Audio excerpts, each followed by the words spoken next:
स्वागत आहे तुमचं आपल्या एका नवीन व्हिडिओमध्ये। तर आज आहे ना मी तुम्हाला खूप काही टिप्स देणार आहे, म्हणजे कमेंट आलते मला त्याबद्दलच देणार आहे। आणि एक कमेंट्स होती की अश्विनी चेहऱ्यावरती मोस उठले तर त्या संदर्भात काही लावायचं सांग मला, आणि त्यावरती तर तुम्हाला सांगणारच आहे, चेहऱ्याविषयी सांगणार आहे आणि हेअर विषयी पण सांगणार आहे। कारण की आपल्या सगळ्यांनाच वाटतं की सुंदर दिसावा, तर काय होतं आपण आपली स्वतःची काळजी घेत नाही। कारण की एक स्त्रीवरती सगळी घरातली जबाबदारी असते, तर उठल्यापासून ते संध्याकाळपर्यंत तर ती मग स्वतःकडे दुर्लक्ष करते, म्हणजे आपण स्वतःकडे दुर्लक्ष करतो। आपण चेहऱ्याची काळजी घेत नाही, केसांची काळजी घेत नाही आणि मग केस खराब व्हायला लागतात, चेहरा खराब व्हायला लागतो। मग खराब झाल्यावर असं वाटतं की आपल्याला आता केस गळायला लागले किंवा चेहरा काळवंडलाय किंवा मोस वगैरे येत आहे चेहऱ्यावरती, स्किन ड्राय झाली, मग त्यावेळेस आपण स्किन केअर वगैरे करायला लागतो। मग आधी आपण काळजी वगैरे घेत नाही। तर अशा काही होम रेमेडीज असतात की जे आपण वापरले ना तर त्यांनी केसांची वाढ पण चांगली होते, स्किन पण चांगली होते, पण आपण त्याला वेळ देत नाही। जर थोडा वेळ दिला ना आपण आपल्या केसांसाठी, स्किनसाठी, तर खरंच आपली स्किन हेअर खूप सुंदर दिसतात आणि आपण खूप सुंदर दिसायला लागतो, पण आपण स्वतःकडे वेळ देत नाही। तर थोडा वेळ आपण स्वतःसाठी काढला पाहिजे।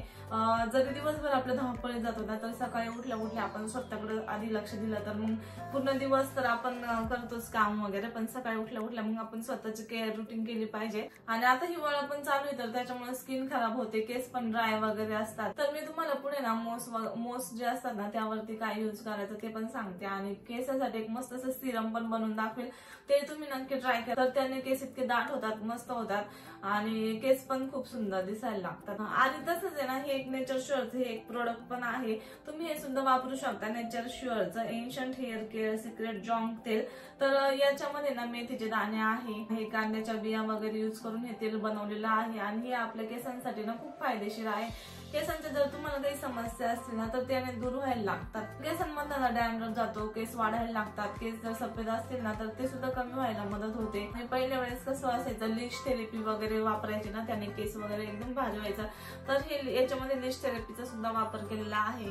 आणि त्यानंतर कढीपत्ता पण वापरलेला आहे। कढीपत्ता आपल्या केसांसाठी खूप फायदेशीर असतो, तर त्याचा सुद्धा वापर याच्यामध्ये केलेला आहे। तर तुम्ही ना रात्रीचा यूज करायचा, रात्रीचं थोडं तेल ज्यावेळेस तुम्हाला तेल लावायचं असेल ना तर त्यावेळेस ना रात्रीचं झोपताना मसाज करायचा आणि सकाळी उठल्याच्या नंतर केस धुवून टाकायचे, मस्त असे केस वाढायला लागतात या तेलाने। तर तुम्ही नक्की एकदा वापरून बघा हे तेल। या तेलाचे खूप सारे फायदे आपल्या केसांना पण भेटतात, त्यासाठी ना खूप इफेक्टिव्ह सुद्धा आहे।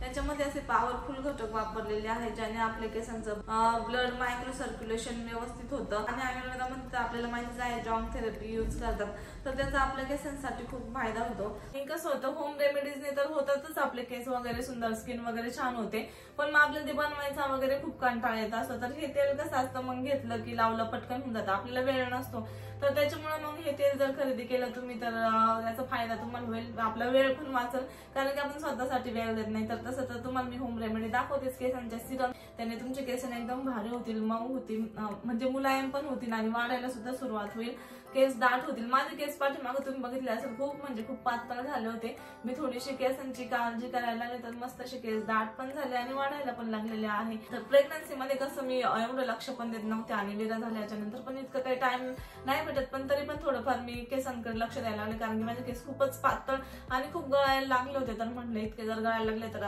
म्हणजे आपण केअर नाही घेतली तर ते अजूनच गळणार, तर त्याच्यामुळे मी थोडी काळजी घ्यायला लागले केसांची आणि मग केस मस्त असे व्हायला लागले माझे। आता तुम्हाला मी पुढे सिरम पण बनवून दाखवते, ते पण तुम्ही नक्की ट्राय करा, केसांसाठी वापरा, त्याने पण केस खूप भारी होतात। आणि याची ना लिंक तुम्हाला डिस्क्रिप्शन मध्ये आणि कमेंट मध्ये पण दिलेली राहील, तिथून तुम्ही हे खरेदी सुद्धा करू शकता। आणि त्यानंतर खूप जणांचा प्रॉब्लेम असतो की चेहऱ्यावरती वगैरे मोस उठतात, तर माझ्या पण चेहऱ्यावरती इथं मोस उठलेले होते आणि आता ते कमी व्हायला लागले, कारण की मी ना कोरपड असते ना, तर कोरपडीचा आपल्याला गर वापरायचा नाही। कोरपड जे असते ना तर त्याच्यावरती थोडंसं काडकीने ना त्याला टच करायचा, म्हणजे आणि कोरपडचा जो चिक असतो ना तर तो बाहेर यायला लागतो, म्हणजे तो चिक आपल्याला वापरायचा आहे।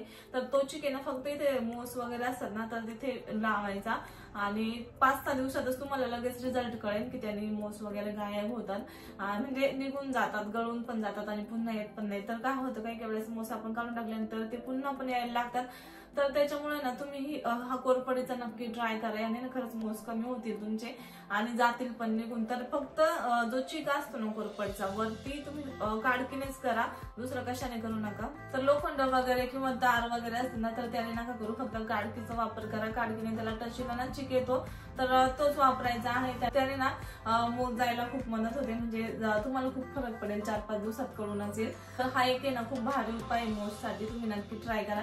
तसं मेडिकल मध्ये एक औषध पण भेटतं, पण त्याने काय होतं माहिती का, माझ्या आजीने पण वापरलं होतं ते औषध. आजी इथं आली होती ना तर आजीने काडकीने असं मोस वरती लावलं ते मेडिकल मधलं औषध. तर आजीच्या नंतर ना असे स्पॉट पडले होते, तर म्हणजे असं स्किन थोडंसं डार्क पडलं होते त्याच्यावरती. तर त्याच्यामुळे मी ते काही रिकमेंड नाही केलं. बऱ्याच जणांनी मला नाव विचारलं होतं, अश्विनी मोस वरती काही औषध असेल तर सांग, कारण की आजीकडून असं आजीने जास्त लावलं आणि थोडं साईडला पण लागण्यात गेलं होतं, तर त्याच्यामुळे ना ते डाग वगैरे पडले होते आजीच्या चेहऱ्यावरती. तर त्याच्यामुळे मी त्या बॉटलचं नाव वगैरे नाही सांगितलं, पण ते पण छान औषध आहे. तर त्याच्याऐवजी तुम्ही ना हे कोरफडचं ट्राय करा, त्यांनी खरंच मोज जातात आणि चेहरा पण भारी होईल तुमचा.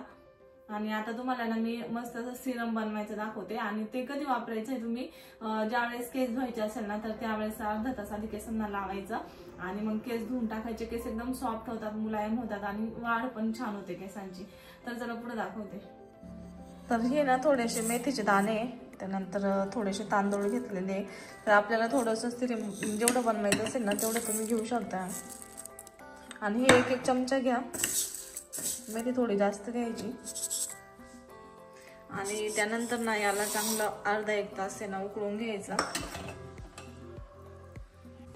आता याचा कलर आहे ना पिवळसर होईपर्यंत आपण याला उकळून घेणार आहे. तर हे आता उकळत आलंय, तुम्ही बघत असतील. तर अजून त्याला थोडंसं आपण उकळून देणार आहे. आणि याने ना केस खरंच इतके भारी होतात ना. तर आता आहे ना हे सिरम तयार झालेलं आहे. तर हे ना चाळून घ्यायचं चाळणीने, आणि जे हे उरतं ना तर याचं तुम्ही केसांना मास्क पण लावू शकता. म्हणजे मिक्सरमध्ये बारीक करायचं, याची पेस्ट बनवायची आणि केसांना लावायचं. आणि हे सिरम आहे ना केस धुवायच्या आधी मस्त पूर्ण केसांना लावायचे, आणि केस खूप मस्त होतात, लॉंग होतात. तिनं पेस्ट बनवून लावायची केसांना. आणि हे तुम्ही ना एखाद्या बॉटलमध्ये स्टोर पण करू शकता थंड झाल्याच्या नंतर. आणि केस धुवायच्या आधी हे सिरम लावायचं मस्त केसांना पूर्ण.